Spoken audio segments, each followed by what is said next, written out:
C'est une bombe qui peut exploser en plein vol. Imad Abdelli a dit oui à l'OM et pourtant ce transfert peut capoter à cause d'une condition glaciale. Marseille doit vendre ou tout s'écroule. Et si tu veux les vraies infos sans maquillage, les coulisses sales du mercato et les retournements honteux minute par minute, lâche un like, abonne-toi et dis-moi en commentaire si l'OM fait le bon coup ou une erreur terrifiante. Parce que là, ça sent le scandale. Mais ce n'était que le début, le plus choquant. Ce dossier a déjà un goût de victoire, sans trophée. D'après plusieurs sources mercato, Abdelli a donné son accord à Marseille avec l'idée d'un contrat longue durée et l'OM aurait pris une longueur d'avance sur Lyon. Sauf qu'on va être clair, choisir l'OM, ce n'est pas signer à l'OM. Et c'est là que le piège se referme. Parce que Abdelli est sous contrat à Angers jusqu'au 30 juin 2026. Donc oui, Marseille peut tenter de le prendre dès janvier, mais Angers n'est pas un club qui brade son métronome par gentillesse. Et si Angers ne vend pas maintenant, il reste un scénario qui fait trembler tout le monde. L'été, Abdelli peut partir libre, et là, n'importe quel club peut surgir et voler l'affaire sous le nez de l'OM. Donc Marseille est pressé, Angers le sait, et cette pression, c'est exactement ce qui rend tout ça effrayant.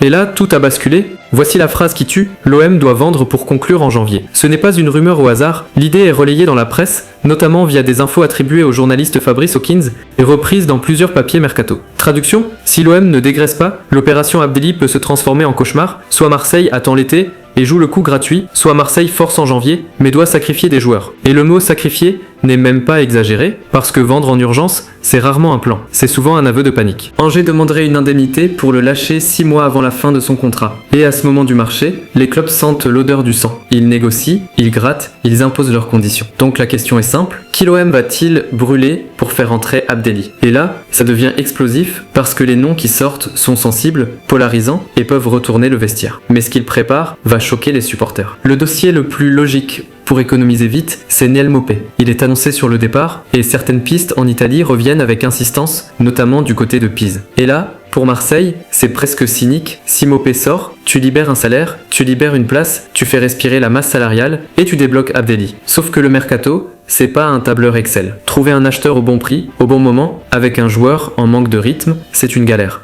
Et si ça traîne, Marseille perd un temps précieux pendant qu'Angers observe et que la concurrence peut revenir. Donc Maupay, c'est la solution propre, mais si elle ne se fait pas rapidement, Marseille peut être obligé de passer à une option beaucoup plus sale. Et cette option porte un nom qui va faire parler très fort. Et là, tout a basculé. Ensuite, le nom qui choque le plus dans les rumeurs, c'est Amine Gouiri. Sur les bases d'articles mercato, il est cité comme une option si le premier plan ne suffit pas. Et c'est là que le scénario devient glacial, tu fais venir Abdelli en risquant de perdre un autre international algérien. Image désastreuse, lecture politique, lecture sportive, c'est une bombe à retardement. En plus, Gouiri est bien enregistré comme joueur de l'OM sur des bases de données publiques. Et plusieurs sites mercato évoquent qu'il est suivi à l'étranger. Mais le détail le plus important, c'est l'entraîneur. Roberto De Zerbi est bien en poste à Marseille et il a récemment affiché une communication très intense autour du groupe. Si De Zerbi veut garder Gouiri, vendre Gouiri devient un signal, personne n'est intouchable. Et ça, dans un vestiaire, c'est terrifiant. Parce qu'un vestiaire qui sent que le club vend sous pression, c'est un vestiaire qui commence à douter de tout. Et pendant que Marseille hésite, Abdelli, lui, attend. Angers attend. Et l'horloge tourne.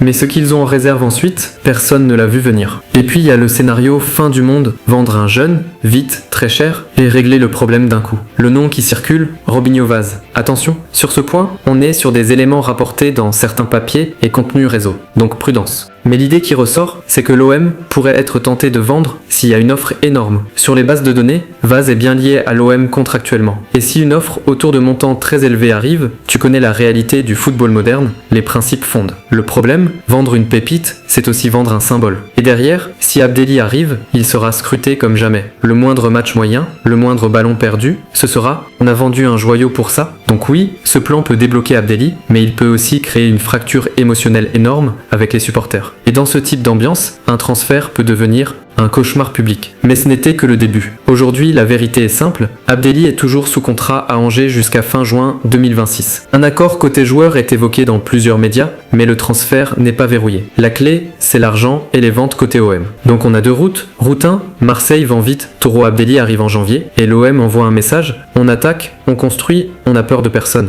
Route 2, Marseille ne vend pas, Roi Abdelli peut attendre l'été, devenir une opportunité libre, et là, la porte s'ouvre à un retournement brutal. Et tu veux le twist le plus cruel, le mercato, ce n'est pas la logique, c'est le chaos. Un club qui se réveille, un agent qui change le tempo, une blessure, une urgence, et ton dossier gagné devient un dossier humiliation. Alors je te pose la question, maintenant, est-ce que l'OM doit forcer en janvier ou patienter et prendre le risque du vol en été? Dis-moi ce que tu ferais à la place de Longoria en commentaire. Et si tu veux les coulisses du mercato OM, version vraie, version brute, abonne-toi parce que ce dossier Abdelli n'a pas fini de faire du bruit. Ce qu'il se passe dans les prochains jours peut retourner toute la saison.